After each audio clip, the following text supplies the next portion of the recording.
Assalamualaikum warahmatullahi wabarakatuh. Berjumpa lagi bersama saya di Ikom Channel. Kali ini saya akan membahas tentang jenis-jenis diabetes atau tipe-tipe diabetes. Ada beberapa klasifikasi diabetes. Di antaranya yang mungkin Anda hafal adalah diabetes mellitus tipe 1 dan 2. Ada juga jenis diabetes yang dialami dalam masa kehamilan yang dikenal dengan istilah diabetes gestasional. Memang tidak mudah membedakan diabetes tipe 1 dan 2 karena secara umum gejala kedua diabetes ini serupa. Perbedaan keduanya terdapat pada penyebabnya. Diabetes tipe 1 berhubungan dengan keturunan, sementara diabetes tipe 2 disebabkan oleh gaya hidup yang kurang sehat. Namun, penelitian beberapa tahun terakhir menunjukkan bahwa masalah fungsi hormon insulin tubuh akibat diabetes juga mempengaruhi otak, sehingga menyebabkan penyakit Alzheimer. Kondisi ini kemudian diperkenalkan sebagai diabetes tipe 3. Sebelum kita bahas satu persatu, jangan lupa like, subscribe, dan klik loncengnya untuk mendapatkan video terbaru dari saya. Baik, kita akan bahas satu persatu tentang tipe-tipe diabetes ini. Yang pertama, diabetes tipe 1. Diabetes tipe 1 yaitu penyakit autoimun yang terjadi ketika tubuh kurang atau sama sekali tidak dapat menghasilkan hormon insulin. Kondisi ini lebih jarang terjadi dibandingkan DM tipe 2. Umumnya, diabetes tipe 1 terjadi dan ditemukan pada anak-anak, remaja atau dewasa muda, meski bisa terjadi pada usia berapapun. Diabetes tipe 1 kemungkinan besar disebabkan oleh sistem kekebalan yang seharusnya melawan patogen atau bibit penyakit malah keliru sehingga menyerang sel-sel penghasil insulin di pankreas atau autoimun. Kekeliruan sistem imun tersebut bisa dipengaruhi oleh faktor genetik dan paparan virus di lingkungan. Oleh karena itu, orang yang memiliki riwayat keluarga dengan jenis diabetes ini beresiko tinggi terkena penyakit ini. Seringkali penderita DM tipe 1 ini memerlukan terapi insulin seumur hidup untuk mengendalikan gula darahnya. Baik, kita berlanjut ke tipe 2.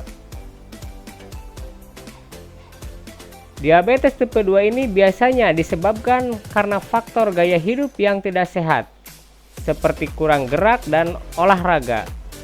Biasanya menyerang pada usia dewasa dan lansia. Gaya hidup yang tidak sehat menyebabkan sel-sel tubuh kebal atau kurang sensitif merespon hormon insulin yang biasa disebut resistensi insulin. Akibatnya, sel-sel tubuh tidak dapat memproses glukosa dalam darah menjadi energi dan glukosa pun akhirnya menumpuk di dalam darah. Untuk mengatasi gejala diabetes tipe 2 ini, pasien perlu menjalani pola hidup diabetes yang lebih sehat, seperti mengatur pola makan, memperbanyak aktivitas fisik, dan kemungkinan dokter juga akan memberikan obat diabetes untuk menurunkan gula darah yang tinggi dalam perawatan DM tipe 2 ini. Tidak seperti DM tipe 1 yang memerlukan tambahan insulin. Pengobatan melalui terapi insulin tidak umum dilakukan untuk mengendalikan gula darah tipe 2 ini. Berlanjut kita ke tipe 3. Kondisi yang disebabkan oleh kurangnya suplai insulin ke otak sehingga dapat menurunkan kerja dan regenerasi sel otak yang memicu terjadinya penyakit Alzheimer.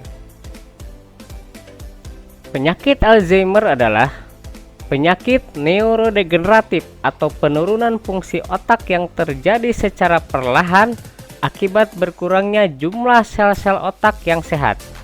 Kerusakan sel otak tersebut ditandai dengan penurunan kemampuan berpikir dan mengingat. Suatu studi menunjukkan resiko Alzheimer dan demensia bisa berkali lipat lebih tinggi pada penderita diabetes dibandingkan dengan individu yang sehat. Dijelaskan dalam studi tersebut, hubungan antara diabetes dan Alzheimer sebenarnya merupakan hal yang kompleks. Alzheimer pada penderita diabetes kemungkinan disebabkan oleh resistensi hormon insulin dan tingginya kadar gula dalam darah, sehingga menyebabkan kerusakan dalam tubuh termasuk kerusakan dan kematian sel-sel otak. Kematian sel-sel otak tersebut disebabkan otak tidak memperoleh glukosa yang cukup. Padahal otak adalah organ vital tubuh yang paling banyak memerlukan gula darah atau glukosa. Sementara otak sangat bergantung pada hormon insulin untuk dapat menyerap glukosa. Saat otak tidak memiliki cukup insulin, asupan glukosa ke otak akan berkurang.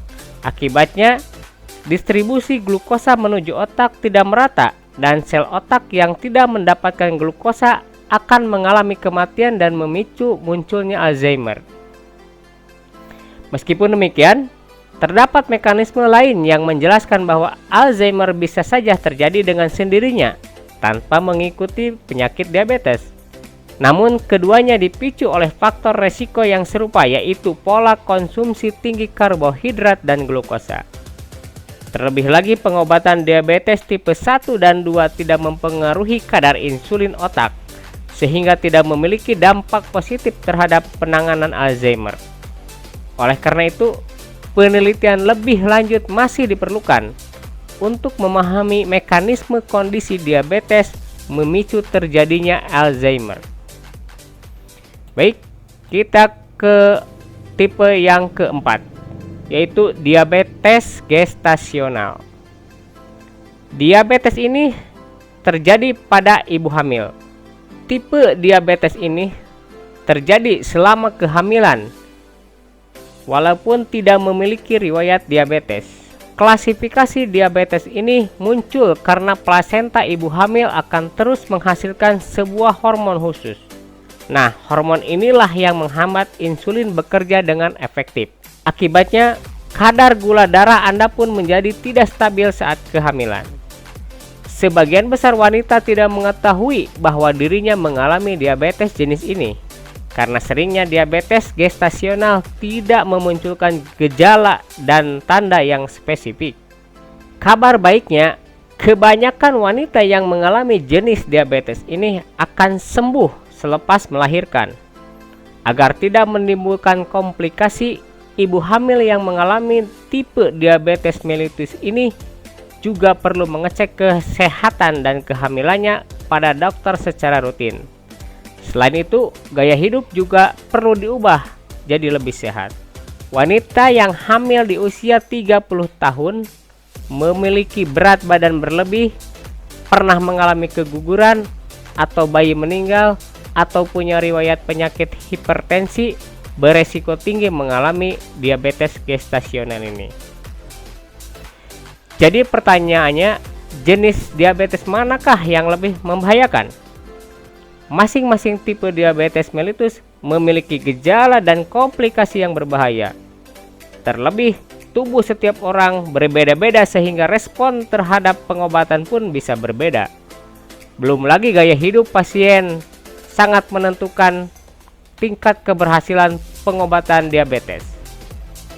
Bila setelah terdiagnosis Anda tidak menjaga pola makan, jarang berolahraga, kurang tidur, tetap merokok, dan tidak rutin cek gula darah, Anda lebih beresiko tinggi mengalami berbagai komplikasi diabetes.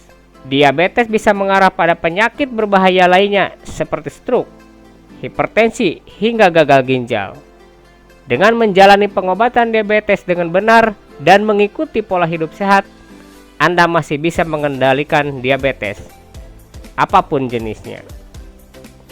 Demikian video dari saya tentang jenis atau tipe-tipe diabetes.